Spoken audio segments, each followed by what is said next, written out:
विजय भाऊ, अहो तुम्हाला शोधत होतो. तू इकडे. विजय भाऊ, तुम्ही वाचलात. डॉक्टर शुद्धीवर आलेत. काय झालं विजय भाऊ, तुम्ही शांत का?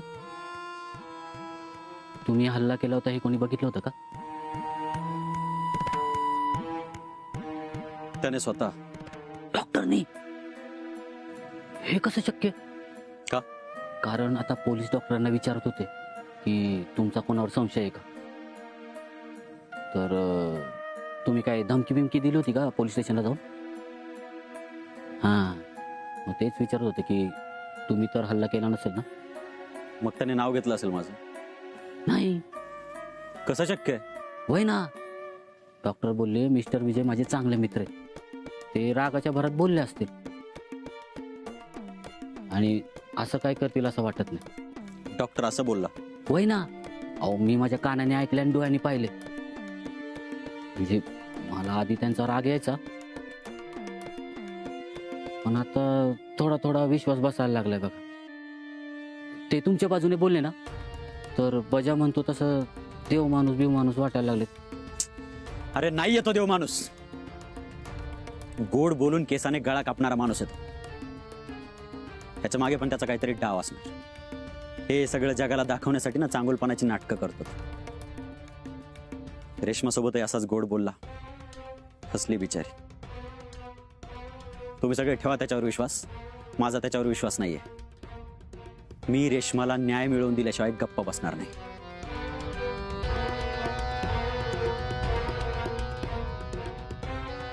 डोक्याचा भुगा झालाय सगळा.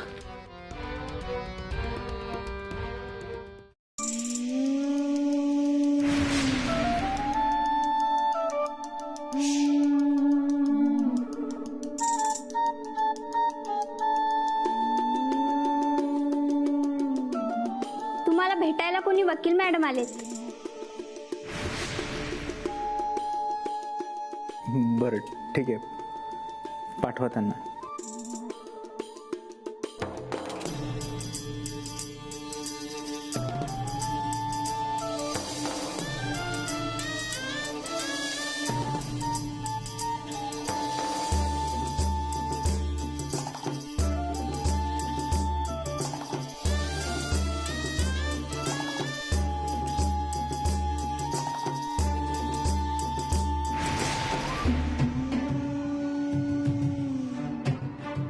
कशी आहे तब्येत आता?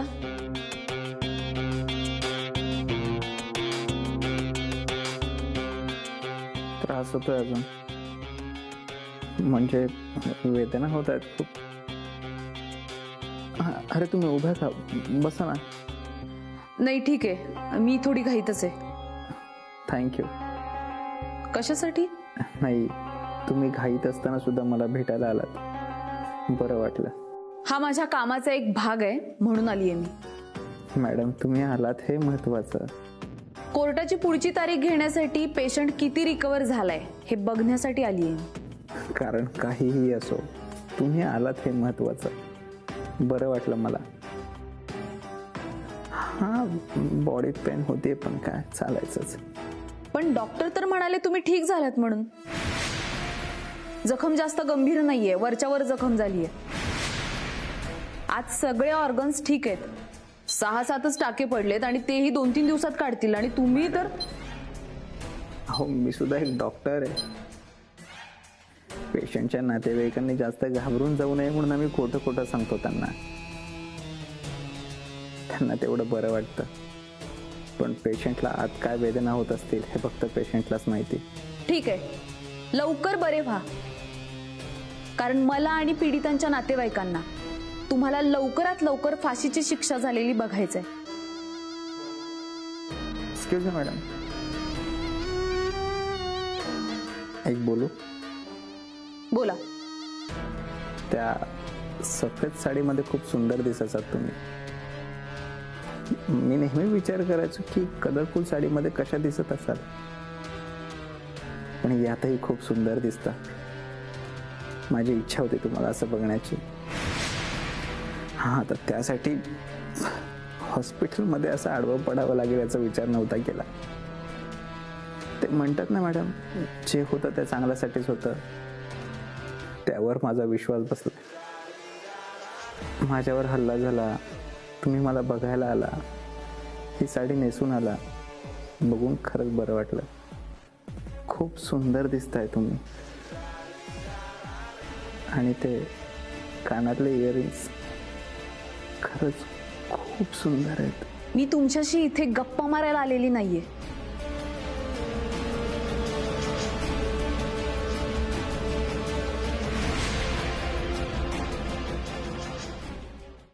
Breaking news. Doctor Ajit Kumar हे शुद्धीवर आलेले आहेत. त्यांची प्रकृती स्थिर असल्याचं कळते. या केसमध्ये अनेक अनपेक्षित अशा घटना घडत आहेत. आता हेच बघा, एका सरकारी वकिलाने आपल्या विरोधी पक्षाच्या आरोपीला हॉस्पिटलमध्ये बघायला येणं हे पहिल्यांदाच घडते. असं काय कारण असेल की आर्या मॅडम स्वतः भेटायला आल्या असतील?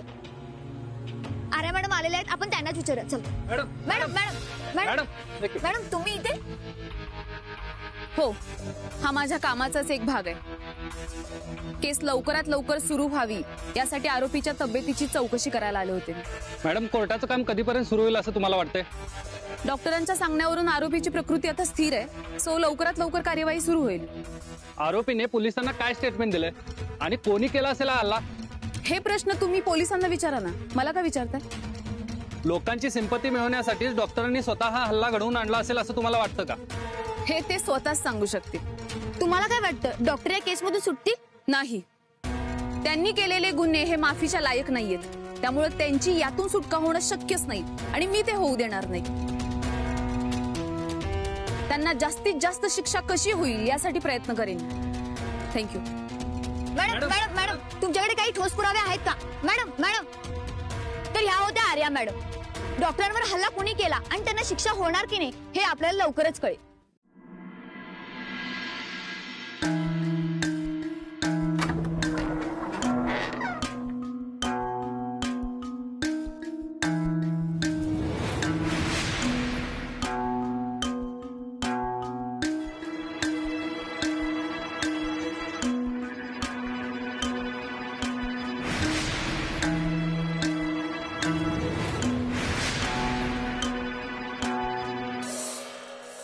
तुम्ही इथे काय करताय? कसं आहेस? जिवंत आहे. तुम्ही मारलेला वार वरच्या वर लागला म्हणून अजून तरी जिवंत आहे.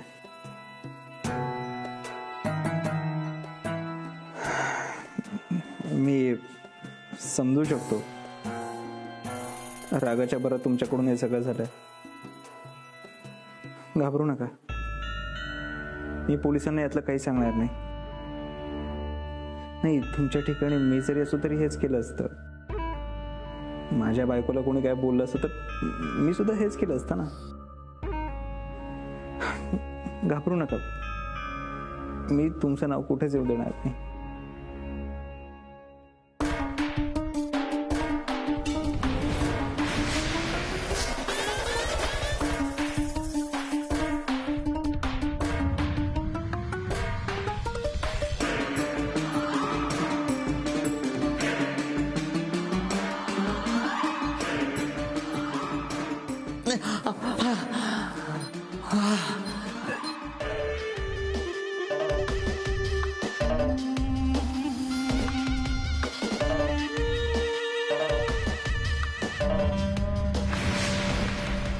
मिस्टर विजय, जरा ऍपल कापून देता का मला प्लीज? भूक लागली.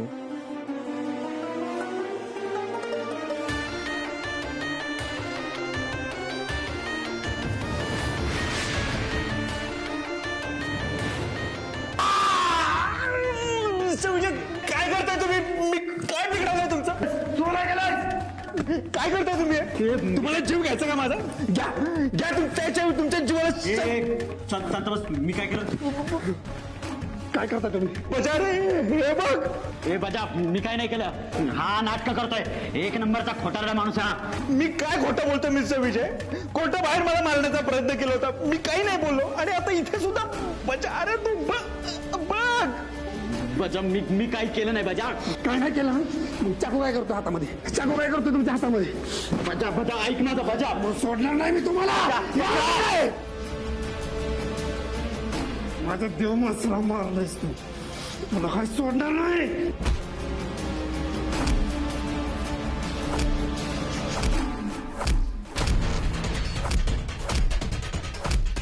बजा रे नको बजा. बजा रे मला वाईट वाटतं. बजा नको मारू त्यांना. बजा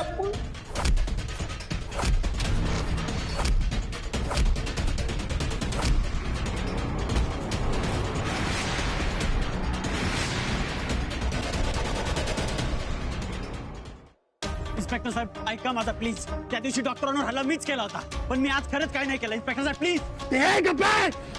मी माझ्या डोळ्यानं बघितलंय. खोटं बोलतोय ह्यो माणूस. आता तर माझी खात्रीच पटली आहे. रेशमा वहिनीचं ह्यानंच काहीतरी बरं वाईट केलंय. तुम्हाला जे काही बोलायचं ते कोर्टात जाऊन बोलायचं. चिकरे तुम्ही वरती हॉस्पिटलमध्ये थांबा, मी घेऊन जातो याला. चल रे. इन्स्पेक्टर साहेब माझा ऐका. इन्स्पेक्टर साहेब तो डॉक्टर खूप शातीर माणूस आहे आणि या बजाने मेंदू गाण ठेवलाय. कायदा हातात घ्यायचा नाही. चल तू. इन्स्पेक्टर साहेब प्लीज. चाललंय ना जेलमध्ये जावा, पण ज्या दिवशी जेलमध्ये सुटाल का नाही त्या दिवशी कार्यक्रम करून आणि तुमचा माझ्या जे गाड्या लक्षात ठेवायचं तुम्ही. चिडू नको म्हणलं ना तुला. काय होणार आहे चिडून मला सांग. तुला पण जेलमध्ये जायचंय का? अरे नाही घाबरत मी जेलमध्ये जायला. नाही घाबरत. आज मी वर नसतो तर माझ्या देव माणसाचं काय झालं असते. माझ्या देव माणसाला जर का काय झालं का नाही सोडणार नाही मी एका एकाला. एका बुकीतच. तू शांत हो आता. शांत हो. शांत हो.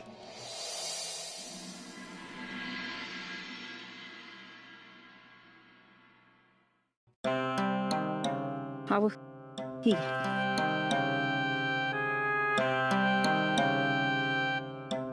अहो मला तर काय कळणच झालंय बघा.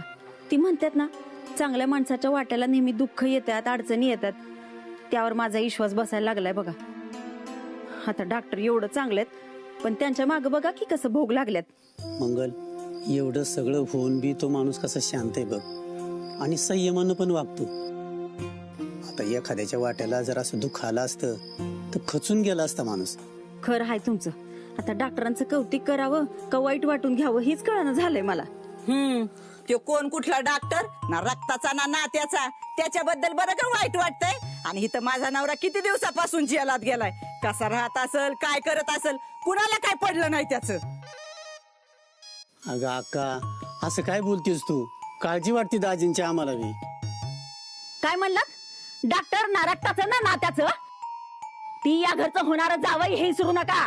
हा तुम्ही शिसरा आता. मला नाही वाटत आता तो डॉक्टर लवकर सुटून येईल.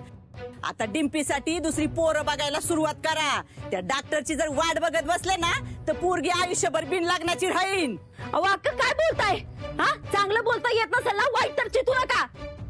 आमची पोरगी आहे, आम्ही बघू काय करायचं ते. तुम्ही नका शिकू आम्हाला. तुला कशाला ग बाया मी शिकवील. आता तू लय मोठ्या हॉटेलची मालकीन झाली ना, शानपण आलंय तुला. ज्याचं करावं भलं ते म्हणतं माझाच रेडा गाबना. अशातली गत आहे तुमची. बाबू तुझ्या बायकोच्या जिबीचा शेंडा ना लय वळवळ करायला लागलाय बघ. बघितलं का तुमची बहीण काय काय उरकते ती. हा नाही नाही तुम्ही काय बोलूच नका. ग बस आयुष्यभर. त्यो काय बोलल? त्याला मी लहानाचा मोठा केलाय, सांभाळलाय. लय धन पावलाय नाही का. तुमच्या लग्नाचं कर्ज अजून फेडतोय. तुम्ही करायच्या हौसा आणि आम्ही नेच करायचं. मंगले तोंडावर नाही तर बघ. हा बाबू बायकोला सांगून ठेव तुझ्या. सांगा तुमच्या बहिणीला. अरे का बसता का तुम्ही? डॉक्टरांसाठी डबा करायचा ना तुला. जा बरं. हा त्यालाच करा. माझ्या नवऱ्याला नका करू डबा. इथं सकाळपासून मला चहा बी नाही मिळाला अजून. अक्का तुझ्या हाताने कर ना चहा. हा आणि तुझ्या बायकोला बसव पालखीत आणि दे झोक. राहू दे घेते करून माझा मी.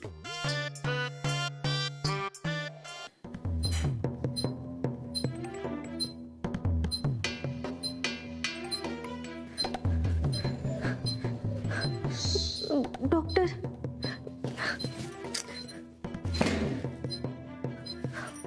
डॉक्टर कुठं हल्ला केलाय विजय भाऊंनी? थांबा बघू विजय भाऊ एवढं डेंजर असतील ना मला वाटलं नव्हतं. डिम्पल, शांत होतेस का? त्याने फक्त काल हल्ला नाही केला माझ्यावर, त्या दिवशी कोर्टाच्या बाहेर सुद्धा त्यानेच हल्ला केला होता. त्याच्यामुळेच इथे बेडवर आडवा पडलो मी. काय? अहो मग तुम्हाला एवढं सगळं माहित होतं तर पोलिसांना का नाही सांगितलं? डिम्पल, मी हेच म्हणतोय, तू किती दिवस माझ्यासोबत काम करतेस, अजून ओळखलं नाही मला? मी प्रत्येक गोष्ट विचारपूर्वक करतो, प्रत्येक गोष्टीमागे काहीतरी प्लॅनिंग असतं माझं. कसलं प्लॅनिंग? या प्लॅनिंग पाहिजे तुमचा जीव गेला असता. डिम्पल, मी जर का आधीच नाव सांगितलं असतं पोलिसांनी त्याला पकडली असतं, पण पुरावे नाही म्हणून सोडून दिलं असतं. पण आता तो पुरावा सहित सापडलाय, त्यामुळे पोलीस त्याला नाही सोडणार. डॉक्टर, अहो कसलं हुशार आहे तुम्ही. म्हणजे देव जेव्हा बुद्धी वाटत होता ना तेव्हा तुम्ही पहिल्याच लाईनीत उभं राहिला असणार आहे बघा. म्हणजे एखाद्याचं आयुष्य बरबाद करायचं ठरवलं ना ते तुम्ही कसं पण करता. डिम्पल, मला भर कोर्टात नडला होता तो, माझा इगो हर्ट केला त्याने, आणि ज्याने माझा इगो हर्ट केला त्याला मी कायमचाच हर्ट केला. ते बी आहे म्हणा. अहो पण बाहेर सगळे पत्रकार माणसं तुम्हाला भेटायला थांबलेत, पण पोलीस त्यांना येऊन देईना झाली. मग आता काय करायचं? डिम्पल, प्रत्येक गोष्टीला काहीतरी पर्याय असतो. आता याच्या मागे काय असणार आहे पर्याय?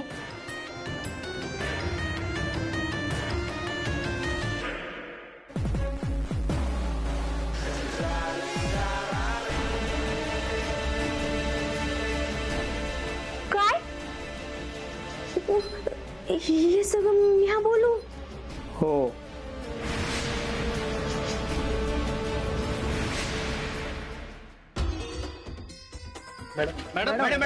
डॉक्टर कसे आहे? त्यांची तब्येत कशी आहे आता?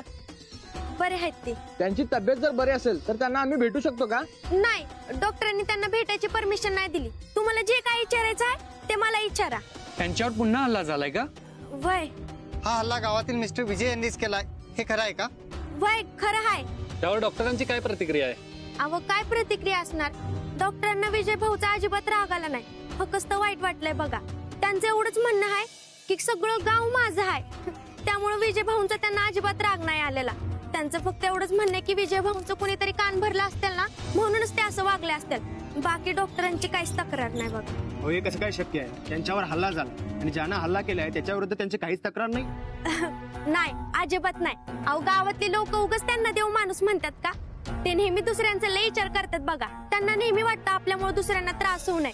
आमचा डॉक्टर असंच आहे बघा, आणि त्यांचा ह्यो स्वभाव अख्ख्या गावाला माहित आहे, म्हणून अख्खं गाव त्यांच्या पाठीशी आहे ना.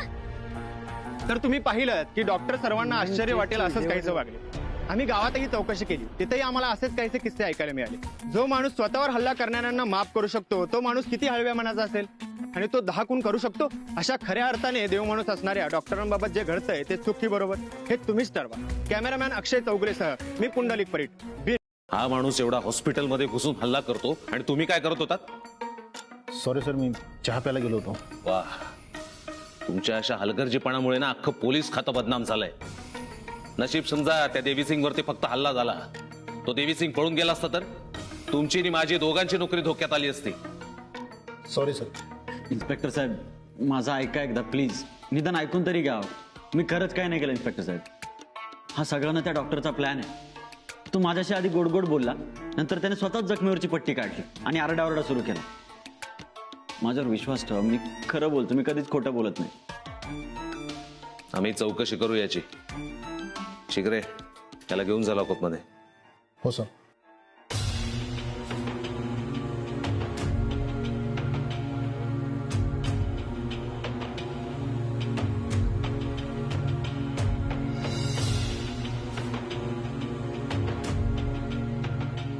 हा बोला शिंदे.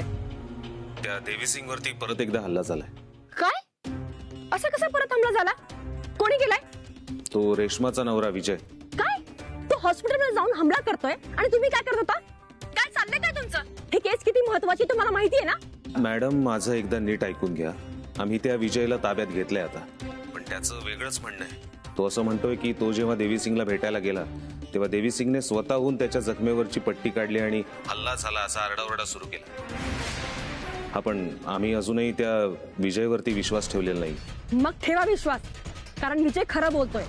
तो देवी सिंग असं करूच शकतो, कारण मी विजयला ओळखते. तो खोटं नाही बोलणार. मग आता काय करायचं त्या विजयचं? या केसचा निकाल लागत नाही तोपर्यंत त्याला लॉकअपमध्ये ठेवा. पुढे काय करायचं ते बघूया, पण देवी सिंगवर नीट लक्ष ठेवा. Yes madam.